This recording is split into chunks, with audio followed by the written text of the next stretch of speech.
Hello friends, welcome back to my YouTube channel. तो friends, आप देखेंगे दो दिल एक जान। उससे पहले अगर आप मेरे चैनल पर नए हैं तो सब्सक्राइब कर लीजिए और वीडियो अच्छी लगे तो प्लीज़ लाइक कर दीजिए।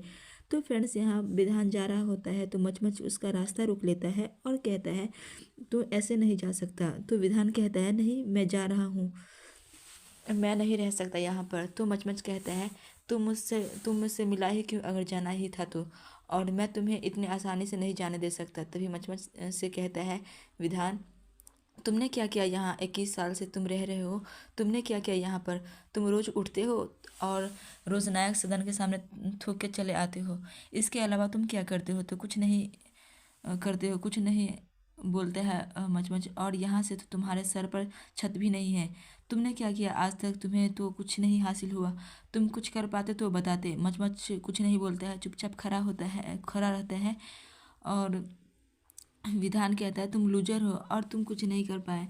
बस तुम्हारे पास तो रहने की जगह तक नहीं है, लेकिन अभी भी तुम इस बस्ती में पड़े हुए हो।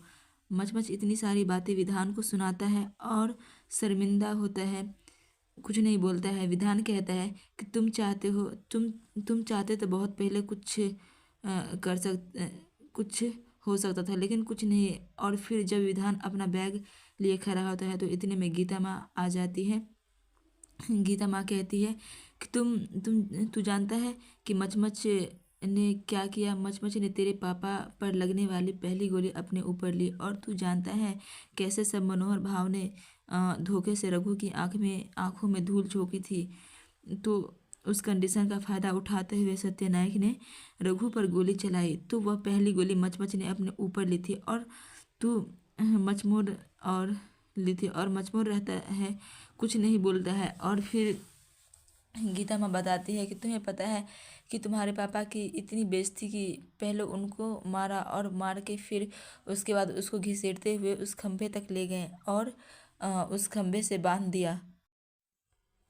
उस खंभे से बांधने के बाद सबसे कह दिया कि कोई भी इसको खोलेगा नहीं और कोई भी इसकी चिता को आग नहीं देगा। और मचमच ही था जो उसने रघु का ख्याल रखा और घसीटते हुए जब वो ले गया तो तुम्हारे पापा की बहुत बेइज्जती की, बहुत इंसल्ट की।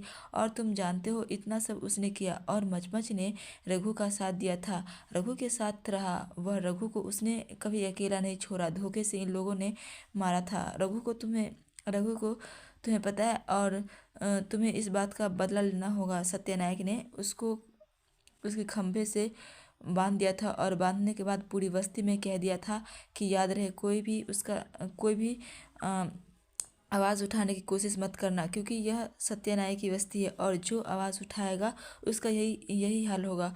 और फिर सबसे कह दिया था कि कोई भी इसको खोलेगा नहीं, क्यों इसकी चीता को आग नहीं देगा, यह ऐसे ही बंधा रहेगा। और सत्यनायक यह कह के बस्ती वालों से कहता है कि खबरदार जो किसी ने आवाज़ उठाई।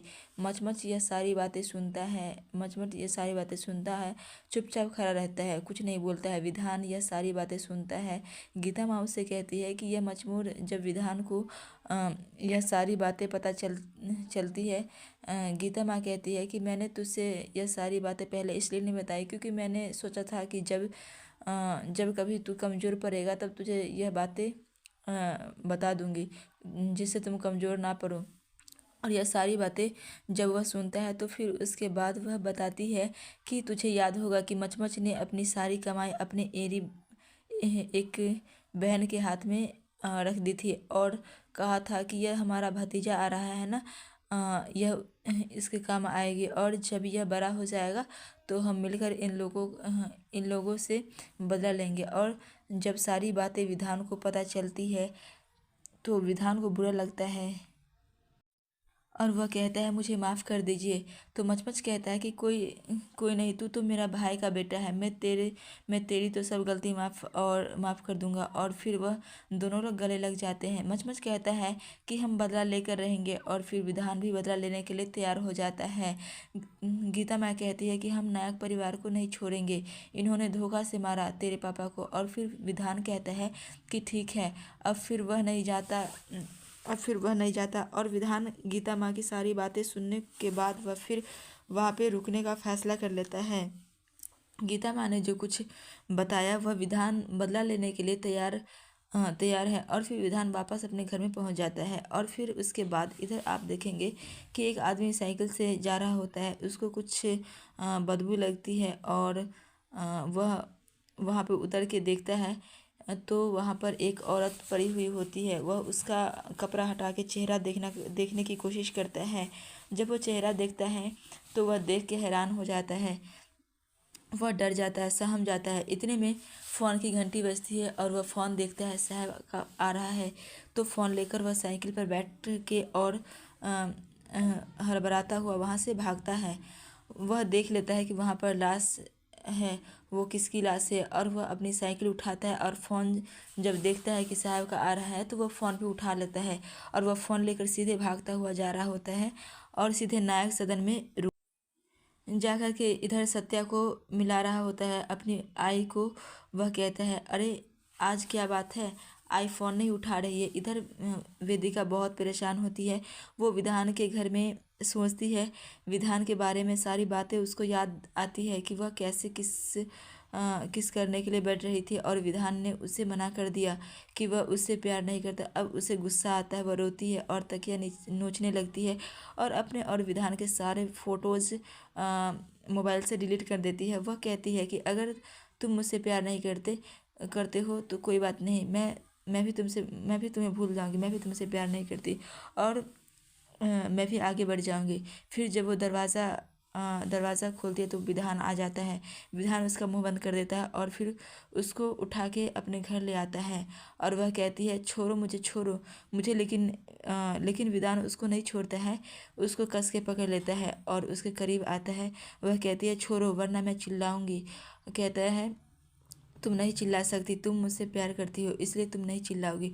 वो उसकी तरफ देखने लगती है और फिर कहती है, छोड़ो मुझे।